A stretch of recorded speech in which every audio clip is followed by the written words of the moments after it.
Good evening, everyone. Good evening to all of our Facebook page fans and people on WCNC.com, YouTube, and Twitter. Fred Shropshire here with WCNC Charlotte and our defender, Alex Shabad. Alex, good to see you as always. Good to see you, Fred. How are you? We're always talking about our franchise, Where's the Money, which airs tonight at 11 o'clock in our 11 o'clock newscast. And you have a very compelling story. I mean, this is probably a worst case scenario we're talking here with helping someone get benefits, or at least attempting to help someone get benefits, because you've been able to help a lot of people in the past. Exactly, Fred. And worst case scenario is exactly it. And that's saying a lot, because we've dealt with a lot of people who are in very bad situations and really struggling. But we'd be hard pressed to find someone. I would definitely be hard pressed to find someone who's been in a worse situation than the person we're going to show you in our story tonight. They're actually homeless and have been living out of their car. And so, they were a former rideshare driver and a limousine driver. His name's Christopher Laney. He said he was doing pretty well. He was making a good living. And then the pandemic came and just, crushed his income. He lost his job. And yeah, I mean, this isn't a person who can't pay the mortgage anymore or can't make their car payment. This is a person who time has run out for.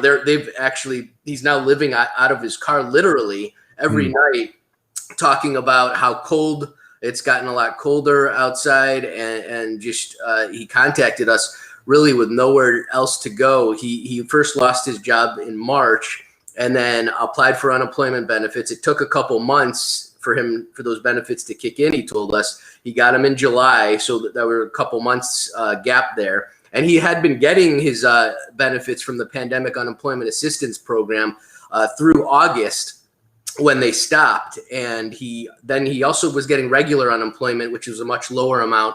That stopped in September suddenly. And he was trying to get answers about why his benefits stopped or what he needed to do to continue to get benefits. And he couldn't get through to the state. And when he did, he talked to an agent. They told him his claim looked good. They weren't really giving him a reason as to why his benefits stopped. They told him he should be having benefits in October again, and it just wasn't happening. In the meantime, I mean, he's sleeping in his car at night, and just in a desperate situation. So he reached out to us, hoping we could get some answers for him. Yeah, and just to get us up to speed here, we're getting a couple of comments in here. We have one from Marcia Michelle. She says, "Oh my goodness, my heart is breaking for him." That's exactly the sentiment that I think when I hear a story about someone who, just everything, all the cards fall at the same time. That's what you've seen with a lot of these stories, right? Yeah, it's like one thing falls down, you lose a job or two jobs, and all of a sudden, it's like a domino effect, and you just can't, this bill you can't pay, and then that bill. We've seen people who've gotten help from crisis assistance ministry or their church or family members. I mean, you rely on whoever you can rely on to get you out of the situation. And ultimately, what you really don't want to be in is a situation like this gentleman's in. I mean, where he's run out of options, and I mean, he's living in a car on the street, basically. If it weren't for his car, I mean, he might be, living somewhere else, out on the street in the cold. So he said, "Thank God for my car." I mean, but geez, I mean, it's just like, what a situation to be in. And just a couple of more comments here. We're getting a lot. Tammy Reed says, okay, that one flipped out too fast for me. Tyler Hammond says, what Tammy Reed there says, "God bless him, so heartbreaking." And then, there's many just popping up. "This is not the American way. This is absolutely heartbreaking. The very reason we should not shut down the economy due to the pandemic virus, as the virus is going to be around forever. Yet we are killing people and putting them in desperate situations like this. Heartbreaking." That's from April Spring Gonzalez. And then there was one here, James Denzel Washington Brownlee. He says, "Hey, I'm going through the same thing here in Detroit." So we've got people, in different spots paying attention to this live stream.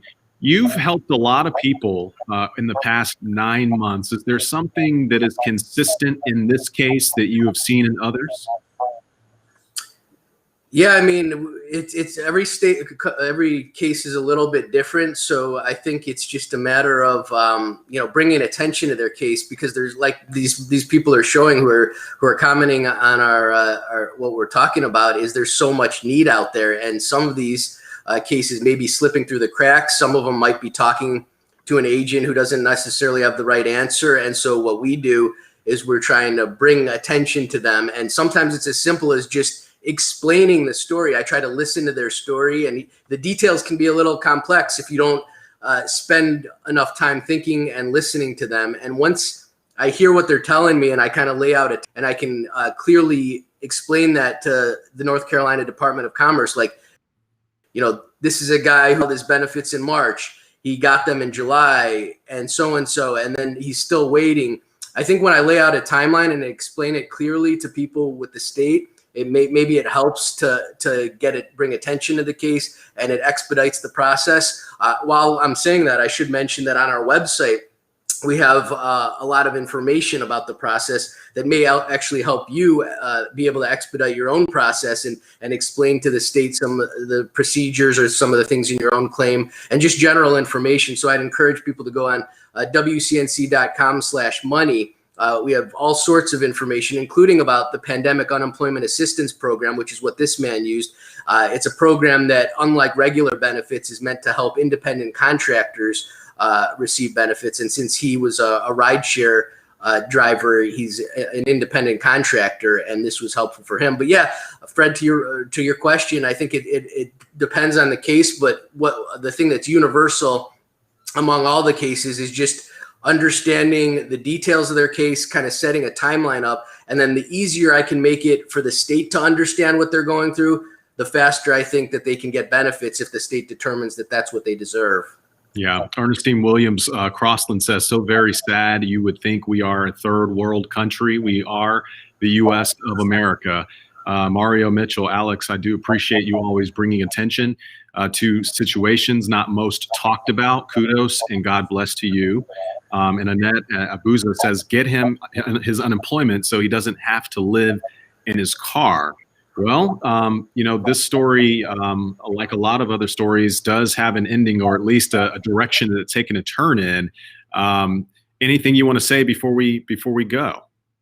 Yeah, I would tell people to tune in at 11, because as you were talking about, Fred, this one does have some positive results. We did go to bat for Christopher Laney, the man we're talking about here, and there were some big changes to his life that were coming because after he contacted us, we took his concerns to the state, and there were some things that resulted from that in a big way.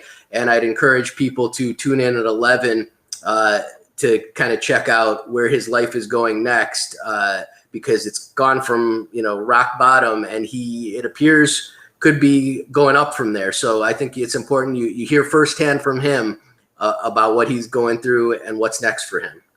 All right, Alex Shabad, our Defenders, with the latest Where's the Money report tonight at 11 on WCNC Charlotte.